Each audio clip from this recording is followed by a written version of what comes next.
Today I'm going to show you Rayfire into RaceMax. First of all, I'd like to tell you that you have to have this physics plugin, otherwise your simulation won't work, and you have to have Rayfire in your system. So this both can create a fantastic output, destruction and all, because of lots of game company are using this Rayfire tool. I love this Rayfire. This is really nice plugin, and it is very portable and handy and very light as well. And by using that thing, you can use some very outstanding cool stuff, and which is very much appreciable. Now first of all, I'd like to take a simple example, like as you know and you have seen in lots of YouTube program and tutorial and all, that basic or wall breaking effects and all. So that thing I'm going to show you, and I will explain everything in a very detailed way that you can understand it, the Rayfire, how it works. First of all, what I'm going to do is to take a box and create the box in here, and just get some room. This is a box, and this is going to be our impact object. That means it will blow off. And by using a sphere, as you know, this thing, like, and this is a typical example we have seen many of times, and you can just align this one by using the align tool. And you obviously have to have some basic idea about the RaceMax. Just animate it, and first of all it should be here, and like, you know, any there is no frames condition, you can put anywhere, and you can put it here. So what is the basic idea of it? That the ball is going and it will come through the box, that means the brick, and it will blow off. And now how I can make it work? So this is a standard primitive. If you install Rayfire, you can get this Rayfire exactly beneath of your standard primitives option. Click on this button and we have this open fire Rayfire floater, and now we have this. First of all, we have to have this box should be dynamic object or impact object. So we have this dynamic object or impact object, so add it here. Now I need the fragmentation a bit, so down it and make this one 50. By default it will be 50.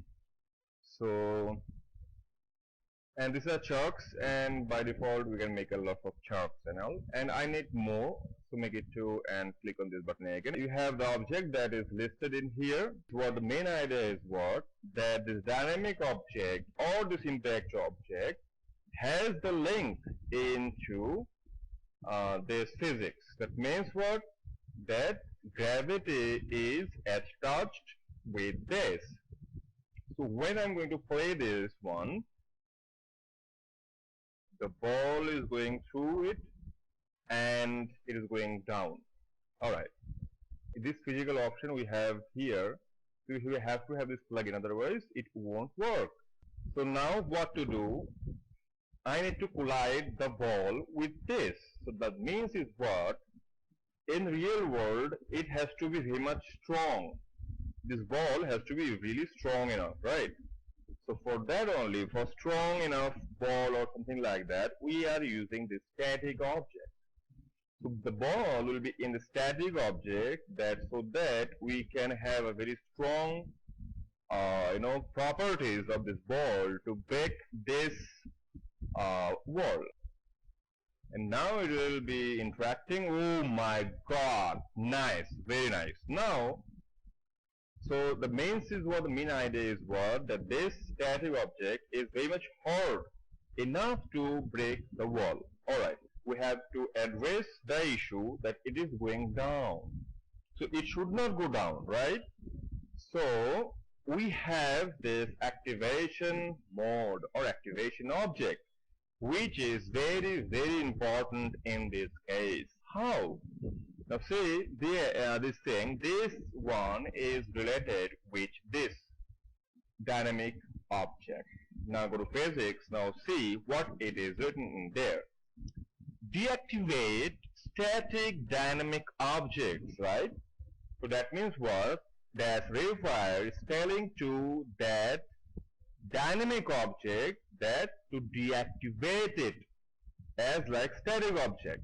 So if I on it, that means the link between this gravity and this dynamic object is broken. That means there is no gravity into our dynamic or impact objects. That means if we don't have any kind of gravity, the brick will be remain there and it will be like that. But somehow we have a problem in here. What kind of problem we have? That it is not getting interacted by this. Alright, why this is not getting interacted? Because of if I am using this one, so we have to use this simulation properties. And how we can do that? Select this ball and add it here. And we have another option that is active by geometry.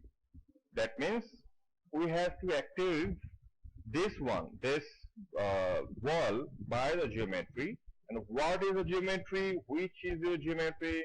This sphere. That means we are telling Rayfire that when the ball will be touched or will be hit this portion, then it will turn into dynamic object. So now you can play this. Oh wow!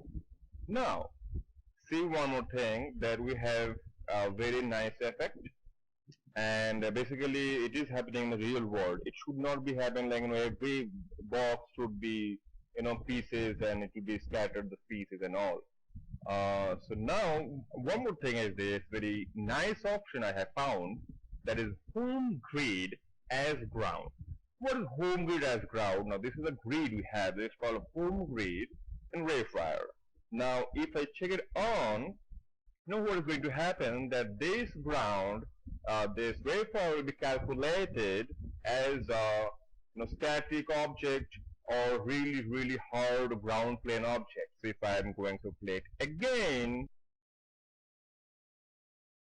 boom, and now it will be interacting with the ground and it will drop, and see, this is happening. It's not going down like it was previous is doing. Another thing is this. Now see, this ball is not falling down, right? So this ball should fall down. This is a very important point. It should not be like that in real world. It should not happen in that way. So the ball should fall down. How the ball will fall down? Now we have some condition in here. We have to have a box in here, and we have to align this box with the ball and put it like here. It should be like some intersect and all. And this ball should be here in simulation properties. Why? Because of I'm going to deactivate animated dynamic object, and I'm going to use this activate geometry like a box. That means what? We're telling that this is our ball, which will be going in here in dynamic object. Now scroll down, you can see the ball is here, the sphere is here, and this is now animated. Oh, okay, I know that is the animated object, and it is deactivated by using this option. Now when it will be activated? When the geometry will intersect. Which geometry? The box.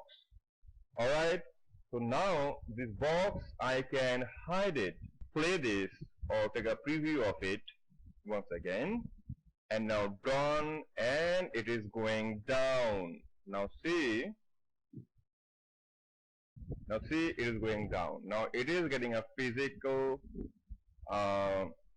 option. It is going like a physical option. So see, it is behaving like real world object. Now it is hitting the wall and it is making a hole crack. Hole means H-O-L-E, hole. Hole crack. Now this is a hole crack we have, and now it is behaving like, yeah, drop, another dropping and all, and very nice. How it is happening, because of there's a box, and when the box is interacting with this ball, it is getting like dynamic object. And when it is getting dynamic object, and dynamic object have the link with gravity, so for that, whenever it is interacting with this box, this gravity is activated and it is getting fall down, and it's behaving like real a real life object or real life ball which has really gravity. So the thing is that the idea is that we have used our own animation, and you can do whatever animation you like, and after the animation you can turn your object into a dynamic object. And this is really cool feature I have found to work with. And this tutorial will cover every idea of your simulation or destruction. I feel this tutorial is very important and very vital for you guys, and who is very much beginner and who is very experienced in this Verifier also. But this is a simple example with ball and this thing, so you can make your own setup and you can do whatever you want to do by this idea. So this idea is very nice, I have found, and I would like to share this idea, and I did, and hope you have enjoyed and it will be helpful for you guys. Thanks for watching.